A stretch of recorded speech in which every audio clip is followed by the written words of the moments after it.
dans cette histoire, donc la femme qui vient d'accoucher, qui est traumatisée, puis on la voit, hein, tu te souviens, elle arrive dans cette salle à la maternité, elle est accueillie par une sage-femme qui a déjà une tête de croque-mort.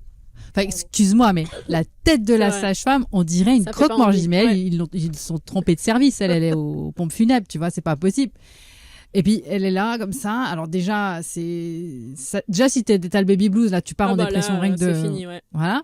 Et t'arrives dans le service, et là, elle sort le partogramme.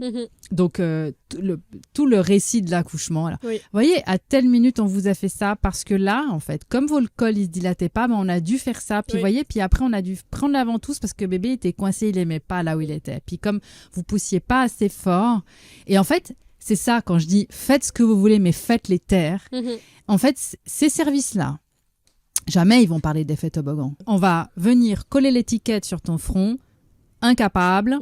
Heureusement que tu étais à l'hôpital parce qu'on t'a sauvé. Donc, au lieu de nous mettre un procès aux fesses, dis-nous merci, ma chérie. C'est exactement ça.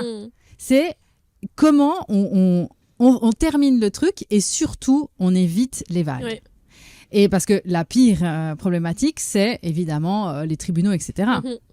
Parce qu'il y en a quand même certains qui ont le courage, les finances et l'énergie pour aller au front.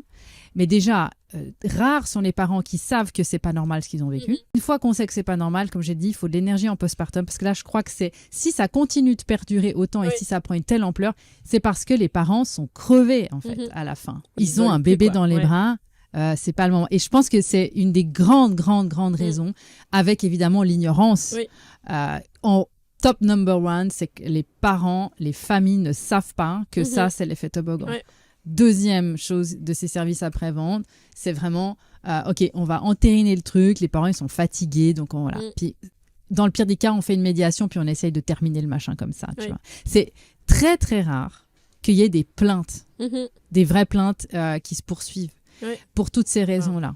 Et pourtant, j'avais donné des chiffres, on a plus de 30 femmes qui se suicident chaque année en Belgique. C'est énorme. Bon, évidemment, en France, tous ces pays, on parle tout le temps des risques de l'accouchement. Ce qu'on ne dit pas après, c'est les états de ces pauvres femmes.